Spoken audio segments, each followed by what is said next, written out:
ഫോറസ്റ്റിൻ്റെ നിയമങ്ങളൊന്നും പാലിക്കാതെ ഒരുപാട് ആളുകൾ ഫോറസ്റ്റിൻ്റെ ഉള്ളിൽ കിടക്കുന്നുണ്ട്.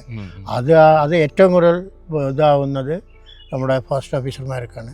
അത് നമ്മുടെയൊക്കെ കേരളത്തിൻ്റെ അവസ്ഥ എന്താണെന്ന് പറഞ്ഞാൽ ഫോറസ്റ്റിൻ്റെ ഉള്ളിൽ എന്തെങ്കിലും ഒരു ചെറിയ പ്രശ്നം ഉണ്ടായാൽ അത് ന്യൂസ് ആവുന്നത് കേരളത്തിൽ മാത്രമേ ഉള്ളൂ. മറ്റു കാടുകളിലൊക്കെ അറിയ പോലും ഇല്ല. അങ്ങനെയൊക്കെയുള്ള കുറേ കാരണങ്ങൾ കൊണ്ടാണ് തീർച്ചയായിട്ടും ഫോറസ്റ്റ് ഇത്രയേറെ നിയന്ത്രണങ്ങൾ വയ്ക്കുന്നത്. പിന്നെ ഇതിനേക്കാൾ ഏറ്റവും കൂടുതൽ സീസൺ ഫോറസ്റ്റിൻ്റെ സീസൺ എന്ന് പറയുന്നത് വേനൽക്കാലമാണ്. അതായത് നമ്മുടെ വെക്കേഷൻ ടൈമാണ്. ആ സമയങ്ങളിൽ കാട്ടുതീ പടരാനുള്ള ഒരുപാട് സാഹചര്യങ്ങളുണ്ട്. അപ്പോഴാണ് കംപ്ലീറ്റ് ഉണങ്ങി കരിഞ്ഞ് നിൽക്കുന്നത്. ഈ പോകുന്ന ആളുകൾ തീ ഉപയോഗിക്കുന്നു, സിഗരറ്റ് വലിക്കുന്നു, അവിടെ നിന്ന് ചെയ്യാൻ പാടില്ലാത്ത കാര്യങ്ങളൊക്കെ ചെയ്തുകൊണ്ട് കുറ്റി വലിച്ചെറിയുമ്പോൾ അങ്ങനെ പിടിച്ച് തീ ഉണ്ടാകുന്നു. അതൊക്കെ തടസ്സം വയ്ക്കാനും അവർക്ക് നിയന്ത്രണങ്ങൾ വെക്കേണ്ടത് നിർബന്ധമാണ്.